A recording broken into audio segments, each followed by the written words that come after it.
The day my father forgot to hang up, I was standing in the kitchen of the home my grandmother had left entirely to me. I had called to ask where he had placed a warranty document. Instead, I heard him laugh and say, "She's a burden. She always has been." Then my mother answered, "That's why she'll give us the house. She still wants us to approve of her." I did not interrupt. I did not cry loudly enough for them to hear. I pressed record, listened as they planned to pressure me into adding their names to the deed, and stayed silent until the call finally disconnected. 3 weeks later, while they were still posting smiling photographs from Europe, I signed the closing papers, transferred the sale proceeds into protected accounts, moved every item that belonged to them into prepaid storage, changed my number, and drove away from Illinois. When their flight landed, they returned with expensive souvenirs and the confidence of people who believed my life was still under their control. My father tried his key once, then twice. It did not fit. The front windows revealed empty rooms. Their furniture was gone. Their names were not on the deed, the sale, or any account connected to me. The only thing waiting inside was a white envelope on the kitchen counter. On the front, I had written 2 words for family. Inside was 1 sentence. Surprise. A burden did this. What they did next nearly destroyed my career, exposed years of lies, and forced me to choose between the family I had spent my life trying to earn and the freedom I had finally claimed. Before I tell you exactly what my father said and what happened after I disappeared, tell me what time it is, where you are, and where you're watching from. I want to see how far Olivia's story travels tonight, to understand why that phone call changed everything you need to understand what the house represented. My father, Michael Harper, spent most of my childhood working maintenance jobs for manufacturing plants around Illinois. My mother, Susan, moved between receptionist positions, seasonal retail work, and long stretches when she insisted she was managing the household. We were never completely without food or shelter, but money was treated like a weapon in our home. Every school supply, winter coat, doctor's appointment, and extracurricular activity was recorded as another sacrifice I was expected to repay someday. When I was accepted into a competitive university program, my father did not congratulate me. He placed the tuition estimate on the kitchen table and asked, "Do you understand what your ambitions cost other people?" My grandmother, Evelyn, was the only person who spoke differently. She had built a small commercial property business after becoming widowed in her 40s. She started with one neglected duplex, repaired much of it herself, reinvested the rent, and eventually owned several properties across DuPage County. Her home in Neepville was not simply expensive. It was proof that a woman could build security without waiting for permission. I spent weekends there helping her organize invoices, water the hydrangeas, and prepare rental documents. She taught me how to read contracts before signing them, and how to distinguish generosity from surrender. "Never confuse being needed with being loved," she once told me. At 16, I did not fully understand her warning. At 31, I could hear it in every room of the house. I worked through college, graduated with a degree in construction and real estate management, and eventually became a senior project manager for a Chicago development firm. By 28, I was managing multi-million-dollar renovations, negotiating with contractors, and earning more than anyone in my immediate family had ever earned. My parents called my career office work and joked that I spent my days choosing paint colors. Grandma Evelyn attended every promotion dinner I invited her to. When she died unexpectedly, I felt as though the only person who truly saw me had disappeared. Her will was direct. The Neepville house, valued at approximately $1.1 million at the time, belonged solely to me. My parents received separate cash inheritances of nearly $90,000 each. Before the attorney finished reading the document, my father asked whether the house could be considered a shared family asset. The answer was no. He asked again using different words. The answer remained no. Within 10 months, most of their inheritance had vanished. They bought a luxury SUV, replaced furniture that was barely 5 years old, joined an expensive country club, and funded what my father called an investment opportunity with an old friend. The investment collapsed. Their landlord increased the rent on their apartment, and my mother called me in tears. They needed somewhere to stay for a few months. Grandma's house had 4 bedrooms and I was living there alone, so I agreed. There was no rent agreement because my father said contracts between family members were insulting. I paid the property taxes, insurance, utilities, repairs, landscaping, and groceries. They contributed occasionally by buying detergent or filling the gas tank. 3 months became 1 year. 1 year became almost 4. During that time, my house slowly became theirs. In conversation, my mother told neighbors, "We inherited this place." After Evelyn passed, my father introduced himself to contractors as the homeowner. They replaced photographs I had chosen with family portraits centered around themselves. When I objected, they accused me of being territorial. During a neighborhood barbecue, my mother posted photographs online with the caption, "Nothing better than hosting friends in our beautiful Neepville home." I stood in the background of one photograph holding a tray of drinks like hired help. When I asked her to correct the post, she laughed. "Everyone knows what I meant. Why are you always looking for reasons to create tension? Their greatest performance began when they announced their dream of traveling through Europe for 6 weeks. They had already selected Paris, Rome, Barcelona, and Amsterdam before asking how they would pay for it. My father suggested a home equity loan. When I reminded him that he had no ownership interest in the house, his expression changed. Your grandmother left it to you because she trusted you to take care of the family. I refused to borrow against the property, but guilt did what legal pressure could not. I agreed to pay for their flights and some hotels as an anniversary gift. Within 2 weeks, some hotels had become upgraded rooms, private tours, airport transfers, and an emergency travel card connected to my account. My mother complained that the first hotel in Paris lacked a balcony. My father asked me to increase the spending limit because meals were more expensive than expected. I paid anyway. At the time, I told myself I was being generous. The truth was more humiliating. I was still trying to purchase the approval they had never given freely. The night before they left, my mother stood in my kitchen and suggested I sell several pieces of Grandma Evelyn's antique furniture. You don't need all this old stuff, she said. The money could help us enjoy the trip properly. I declined. She touched my arm and smiled as though comforting an unreasonable child. You have to learn that possessions matter less than family. The following morning, I drove them to O'Hare International Airport, unloaded their suitcases, and handed my father the travel card. He kissed my forehead for the first time in months. For one brief, pathetic moment, I felt chosen. I watched them disappear through security, unaware that while they were enjoying Europe at my expense, they would finally say aloud what they had believed about me for years. 5 weeks into their trip, a storm passed through Neatville and rainwater began collecting near one of the upstairs windows. My father had stored the roofing warranty paperwork somewhere in his filing cabinet, but after searching for nearly an hour, I could not find it. I called him while he and my mother were staying in Paris. He answered after the 4th ring, sounding irritated before I even explained the problem. What is it, Olivia? I told him about the leak and asked where he had placed the warranty documents. He sighed loudly. Bottom drawer in the Den Blue folder. You could have waited until we got back. I reminded him that water damage rarely waited for vacations. Behind him, I could hear traffic glasses and my mother asking whether they were late for dinner. My father told me they were heading to a restaurant near the river. I wished them a good evening, thanked him, and heard him say goodbye. Then came the rustling sound of his phone being placed inside a jacket pocket. The call timer continued moving. I lifted my thumb to disconnect. Before I touched the screen, I heard my mother ask, "Was that her again?" My father answered, "Who else? Something is always wrong when Olivia is involved." They believed the call had ended. My mother complained that I treated the house like a museum and worried too much about repairs. My father said the problem would disappear once they controlled the property. The sentence was so casual that I initially wondered whether I had misunderstood. Then my mother asked, "Do you really think she'll put us on the deed?" He laughed. "Eventually but she's predictable. Make her feel guilty, and she'll do almost anything." I stopped breathing. My mother reminded him that I had paid for most of their trip after only a few conversations about family obligation. They congratulated each other as though manipulating me were a private game they had mastered. I placed the phone on the kitchen counter, activated the recorder on my work device, and held it beside the speaker. My hands shook so badly that the devices tapped against each other. They discussed the house, my income, and my emotional weaknesses with the calm efficiency of people reviewing a financial plan. My father said that when they returned, they should move into the primary bedroom because it was ridiculous that I had the largest room while working late so often. My mother suggested selling Grandma Evelyn's antiques and using the proceeds toward their retirement. They had even discussed meeting with an attorney to explore occupancy rights if I resisted. She would never throw out her own parents. My mother said the public shame alone would stop her. My father agreed. Then he said the words that separated my life into before and after. She has been a burden since the day she was born. Food, clothes, college, every dramatic little ambition. Now she has a valuable house handed to her and acts like she earned everything alone.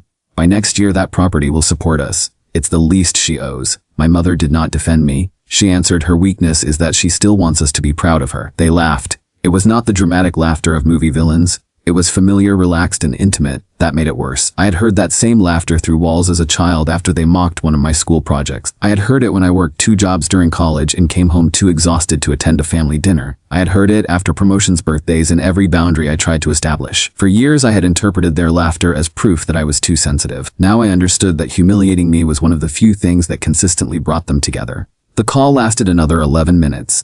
They discussed pressuring me to buy a second property so they could use the Neatville house exclusively. My mother suggested telling relatives that I was neglecting them. My father said he might claim worsening back problems so I would feel responsible for their future housing. They planned to present the deed transfer as an estate planning necessity rather than an ownership change. They believed that if they placed enough papers in front of me during an emotional conversation, I would sign without reading carefully. Grandma Evelyn had spent years teaching me never to do that. They assumed her lessons had failed. When the international connection finally ended, I remained in the kitchen staring at my reflection in the black phone screen.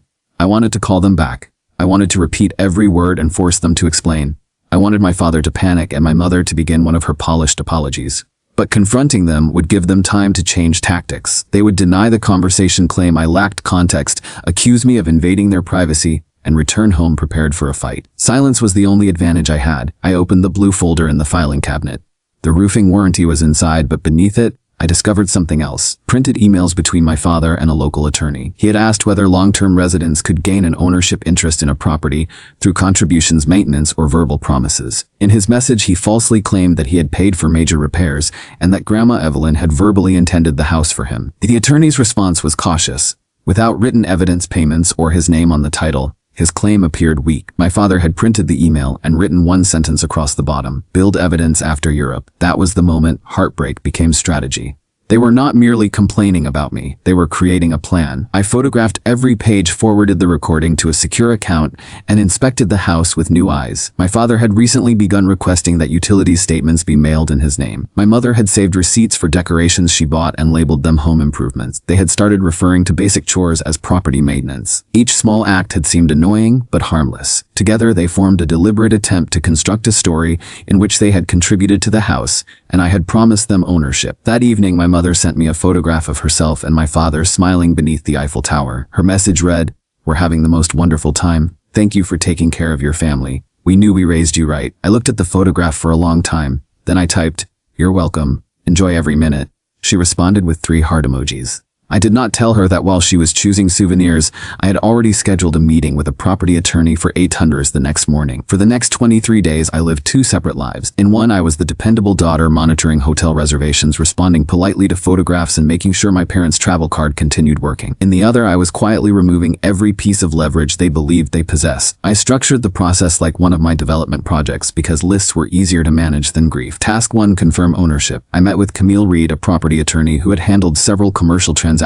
for my company. She reviewed Grandma Evelyn's will, the recorded deed, tax records, bank statements, and the emails I had found. Her conclusion was unambiguous. The house belonged solely to me. My parents had no lease, no ownership interest, and no proof of financial contributions. Their presence had been permissive, not contractual. Camille advised me to document their belongings, provide written notice that their permission to occupy the property had ended, and arrange secure access to their possessions. "You are allowed to sell your property," she said, "but expect them to turn a legal issue into an emotional spectacle." I nearly laughed. Emotional spectacle was my mother's strongest professional skill. Task 2, protect the evidence.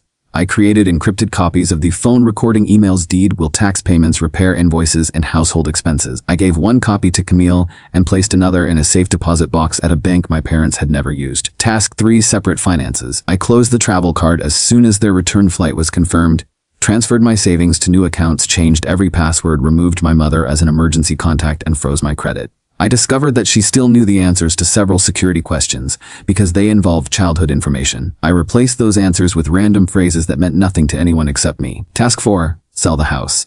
I contacted Nora Patel, a broker known for private sales involving executives who valued discretion. I told her I wanted no sign, no public open house, and no social media advertising. She studied me for a moment before asking whether I was in danger. I told her I was safe, but that the occupants were overseas and believed they had rights they did not possess. Nora did not ask for gossip. She requested the title report, toured the property, and created a list of qualified buyers already searching in Neepville. Grandma's house had appreciated to approximately $1.3 million because of its location, renovated kitchen, large garden, and proximity to highly rated schools. Nora believed a conventional listing might bring more, but a private cash buyer could close before my parents returned. I accepted that freedom might cost me part of the maximum sale price. Task 5, remember why I was doing it. That task was harder than the others. Each night I listened to the recording, not because I enjoyed hurting myself, but because daylight made betrayal easy to minimize. During the day, I remembered my father teaching me to ride a bicycle, my mother staying awake when I had the flu, and the few birthdays that felt almost normal. At night, I wondered whether selling the house without warning made me cruel. Then I heard my father's voice. Her weakness is that she still wants us to be proud of her. The doubt would recede. While sorting documents in Grandma Evelyn's desk,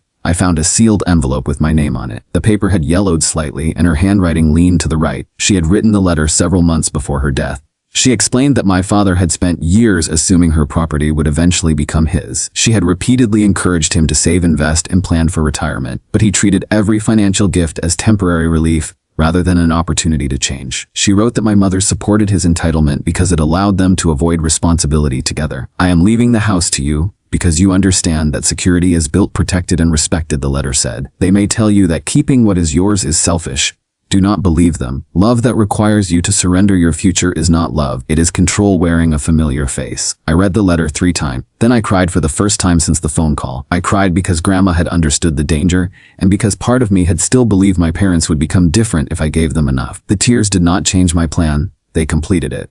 Nora scheduled 4 private showings during the second week. I told my parents that contractors were inspecting storm damage, which explained why I occasionally missed their calls. 2 buyers submitted offers. The strongest came from a medical technology executive relocating from California with his wife. They offered $1.27 million in cash, waived the financing contingency, and agreed to close in 12 days. Their only concern was vacant possession. Camille drafted formal notices terminating my parents' permission to live there and confirming that their belongings would be placed in a climate-controlled storage facility with 6 months of prepaid access. The notice was scheduled to reach them electronically immediately after closing, legally, ethically, and financially. Every detail was covered. Task 6: Pack the past.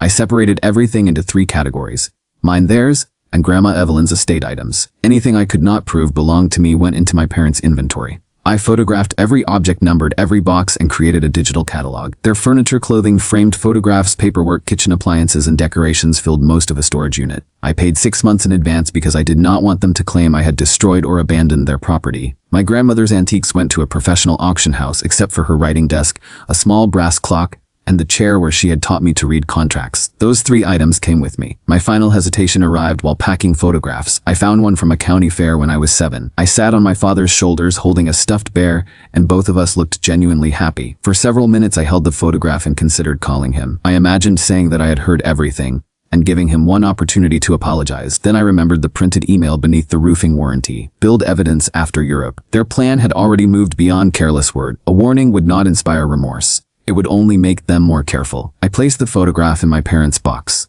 On the night before closing, they called from Amsterdam. My father complained that the travel card had been declined at an expensive restaurant. I told him the card had reached its agreed limit. He accused me of embarrassing him in front of the staff. My mother said, "After everything we've done for you, the least you could do is make sure we finish this trip comfortably." I transferred exactly enough money for transportation to the airport and nothing more. My father ended the call without saying goodbye. I updated my checklist. Task 7. Stop paying for people who considered my existence a debt. Task 8: Leave before they understood they had lost control. The closing took place on a Thursday morning at a title company in Neepville. I wore a navy suit, carried Grandma Evelyn's letter in my portfolio, and signed every document without hesitation. The buyers were a medical technology executive and his wife relocating from California. They had offered $1.27 million in cash and agreed to close before my parents returned from Europe. By 11:15, the house no longer belonged to me. After fees and taxes, more than $1.2 million was transferred into accounts my parents could never access. Part of the money went into long-term investments, while the rest gave me something I had never truly possessed before: complete financial freedom. The movers arrived at noon. One truck carried my belongings to a furnished apartment in Madison, Wisconsin. Another transported my parents' possessions to a climate-controlled storage unit I had prepaid for 6 months. Every object was photographed, numbered, and documented. I wanted no accusation that I had stolen or destroyed anything. Before leaving, I stood alone in the kitchen. My mother had just sent me a photograph from the airport. She and my father were smiling beside several designer shopping bags. "Coming home with surprises for our favorite girl," she wrote. I placed a white envelope on the granite counter. On the front, I wrote "For family." Inside was one sentence: "Surprise, a burden did this." Below it, I included the storage company's information and my attorney's telephone number. I walked through the house one final time. In the kitchen, I remembered Grandma teaching me how to bake. In the den, I remembered her showing me how to read contracts. Selling the property was not betraying her gift. It was using that gift exactly as she had intended to protect my future. 3 days later, my parents returned. The first voicemail arrived at 4:17 p.m. "Olivia, something is wrong with the lock. Call me immediately." 20 minutes later, my father's confusion became anger. "There are strangers inside our house. Fix this now." My mother initially used her soft, worried voice. "Sweetheart, please tell us you're safe." But when I did not respond, her messages changed. She accused me of touching their belongings and demanded part of the sale proceeds. The new owner's security camera recorded my parents trying several doors and arguing through the intercom. My father insisted the house had been sold illegally. My mother demanded to enter. My realtor arrived with copies of the legal documents and handed them the envelope. 10 minutes later, I received a message from my father. "You will regret humiliating us." The next morning, they appeared at my Chicago office. Although I was working remotely from Madison, they caused a scene in the lobby, accusing me of stealing their home. Building security removed them, but they did not stop there. My mother posted in church groups and neighborhood forums claiming I had abandoned my elderly parents and taken the home they had spent years maintaining. My father contacted several of my clients and described me as dishonest and unstable. One client postponed a contract until my company reviewed the accusation. For the first time since leaving, I felt afraid. Selling the house had protected my property, but now they were attacking the reputation I had spent years building. My attorney Camille sent formal cease and desist letters. My parents ignored them. My mother even created an online donation page titled "Retired Couple Left Homeless by Ungrateful Daughter." She used photographs of Grandma's house and implied that she and my father had purchased it. That was when silence stopped protecting me. With Camille's help, I released a short factual statement to the donation platform, my employer, and the community group administrators. It included the deed, the relevant section of Grandma's will, proof that my parents had never paid property taxes, and a short excerpt from the recorded call. "She's a burden, but she's predictable. Make her feel guilty and she'll do almost anything." The donation page disappeared that night. My mother deleted her posts. Several people requested refund. My father left 14 voicemails demanding that I meet them. When he threatened to return to my workplace every week, I finally agreed. But this time the conversation would happen on my term. I chose a busy coffee shop in downtown Chicago with cameras and security. Camille waited nearby, and I placed my phone in the center of the table before my parents arrived. My mother looked exhausted. My father looked furious. He sat down and immediately said, "You are going to fix this." I asked what he expected me to fix. "Our housing, our reputation, the money you stole." "The house was mine. It was a family home," he snapped. "No, it was Grandma Evelyn's house, and then it became mine. You lived there because I allowed you to." My mother leaned forward. "We raised you. We sacrificed for you. Do you really believe a legal document erases that?" Instead of answering, I pressed play. My father's voice filled the space between us. "She has been a burden since the day she was born." Then came my mother's response. "Her weakness is that she still wants us to be proud of her." I let the recording continue as they discussed adding their names to the deed, taking the primary bedroom, selling Grandma's antiques, and using public shame to stop me from evicting them. When I stopped the audio, my father attacked the recording instead of addressing what he had said. "You recorded a private conversation. You called me and failed to hang up." I was still on the line. "We were frustrated," my mother said quickly. "People say things they do not mean." I placed the printed emails on the table, including the message my father had sent to an attorney about building an ownership claim. Across the bottom were his handwritten words. "Build evidence after you're up." His expression changed. "You searched through my private files. You stored them inside my house while planning to take it from me." My mother began to cry, but there was still no apology. She asked whether I expected them to live on the street. "You received nearly $180,000 from Grandma's estate." I said, "You spent it. You lived in my house without paying rent for 4 years. I paid for your vacation and prepaid 6 months of storage. You are not without options. You are simply without access to mine." My father demanded part of the sale proceeds. I refused. He threatened to sue, and I handed him Camille's card. Then my mother asked, "So this was revenge?" "No, revenge would mean trying to destroy you.